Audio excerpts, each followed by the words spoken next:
안녕하십니까. 말씀이 힘이 있어 흥황하는 교회 신월중부교회 최영강 목사입니다. 저는 캐나다에서 14년 동안 목회를 한 적이 있는데요. 제가 목회하던 교회는 처음에는 자체 예배당이 없었습니다. 그래서 캐네디언 교회를 빌려서 사용했습니다. 그러다가 후에는 그 교회를 매입해서 우리 자체 예배당을 가지게 되었습니다. 그런데 어느 날 엽서 한 장이 교회로 배달되었습니다. 그 엽서는 우리 교회로 온 것이 아니라 우리 교회의 전 주인이었던 캐네디언 교회 앞으로 온 것이었는데, 그 내용은 내년이 되면 귀 교회가 창립 140주년을 맞게 되는데 140주년 기념 시를 미리 만들라는 광고 엽서였습니다. 저는 그 엽서를 보면서 두 가지 생각이 들었습니다. 그 첫 번째 생각은 우리 교회는 이제 겨우 14년이 되었는데 캐네디언 교회는 우리의 10배가 되는 140주년이 되었구나 하는 놀라움이었고, 두 번째 생각은 그렇게 오래된 교회가 왜 교회 창립 140주년을 2년 앞두고 교회의 문을 닫아야만 했을까 하는 것이었습니다. 나름대로 여러 가지 생각들을 해보았지만 그 교회의 지난 140년간의 역사에 대해 잘 알지 못하기 때문에 그 답을 쉽게 찾을 수는 없었습니다. 그러나 그러한 고민을 통해 교회가 문을 닫을 수밖에 없는 명백한 성경적 이유들을 발견하게 되었는데, 그것은 교회가 교회의 책임과 사명을 잊어버리면 그러한 교회는 반드시 사라질 수밖에 없다는 것이었습니다.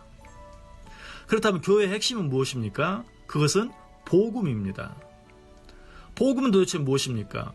복음의 핵심은 예수 그리스도이십니다. 그렇다면 교회의 핵심이라고 말할 수 있는 복음의 내용은 무엇입니까? 그것은 예수 그리스도의 탄생과 죽음과 부활, 그리고 재림입니다. 예수 그리스도께서 왜 이 땅에 오셔야만 했습니까? 요한복음 3장 16절은 말합니다.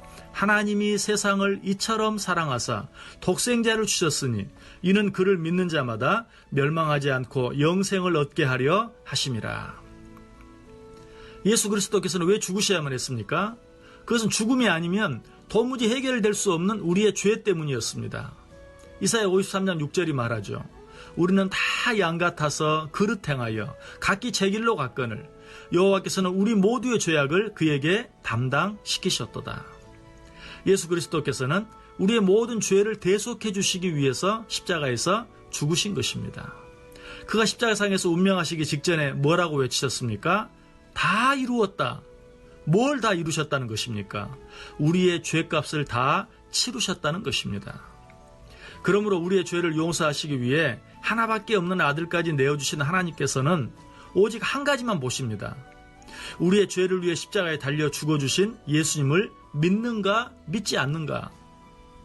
그래서 사도행전 16장 31절이 말하죠. 주 예수를 믿으라. 그리하면 너와 내 집이 구원을 받으리라. 이것이 복음이고 이것이 복음의 핵심입니다. 그런데 교회 안에 이 복음이 없다면, 아니 이 복음의 주인공인 예수 그리스도가 없다면 그 교회는 이미 교회가 아니요, 그런 교회는 역사 속에서 영원히 사라질 수밖에 없는 것입니다. 그렇다면 역사 속에서 사라져버린 교회는 모두 복음이 존재하지 않는 교회일까요? 꼭 그렇지만은 않을 것입니다. 복음이 있는 교회도 역사 속에서 사라질 수 있습니다. 언제 그렇게 될까요? 그것은 교회 안에 교회의 핵심인 복음은 있는데 교회가 교회로서 마땅히 감당해야 할 교회의 사명을 잊어버렸을 때 그렇게 될 수 있습니다. 그렇다면 교회라면 마땅히 감당해야 할 그 사명이 무엇입니까? 그것은 교회의 핵심인 복음을 널리 전파하는 것입니다. 교회가 자기들끼리는 복음을 가지고 있는데 그 복음을 자기 자녀들과 이웃들에게 전하지 않는다면 그 교회는 그 세대와 함께 늙어가고 결국에는 그 세대와 함께 교회도 이 세상을 떠나게 되고 마는 것입니다. 저희가 인수한 캐네디언 교회가 그러했습니다. 그 교회는 머리가 하얀 할아버지 할머니 10여 분이 교회를 지키다가 결국은 그 할아버지 할머니 세대와 함께 역사 속으로 사라져가고 말았습니다.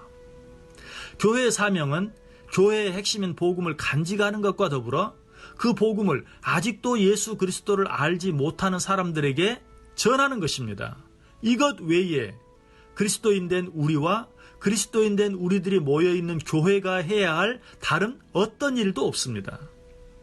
우리는 세상의 제도를 고치기 위해 부르심 받은 자들이 아닙니다. 우리들은 세상에 사는 사람들의 영혼을 고치고 치료하기 위해 택함받은 자들입니다. 그렇다면 이러한 사람들이 모여있는 교회나 기독교의 관심은 무엇이어야 합니까? 그건 역시 이 세상의 어떤 제도가 아니라 당연히 사람들의 영혼 구원이어야 합니다. 교회나 기독교는 어떤 사건을 위해 있는 것이 아니라 사람을 위해 있습니다. 교회의 일은 사람이 살고 있는 환경을 고치는 것이 아니라 그 사람 자체를 고치는 것입니다. 교회와 기독교는 사람들을 편안하기 위해 있는 것이 아니라 좀 불편하더라도 그것을 통해서 사람들이 예수 그리스도와 가까워지게 하는데 그 목적이 있습니다. 세상의 어떤 제도나 힘은 사람들로 하여금 예수 그리스도를 만나게 하는데 결코 도움이 되지 못합니다. 그 일은 오직 예수 그리스도의 복음을 전하는 일로만 가능합니다. 미련한 십자가의 도를 전하는 것으로만 가능합니다. 그래서 예수님께서 친히 말씀하시죠. 내가 곧 길이요 진리요 생명이니 나로 말미암지 않고는 아버지께로 올 자가 없느니라. 지금까지 말씀이 힘이 있어 흥황하는 교회 신홀중부교회 최영강 목사였습니다.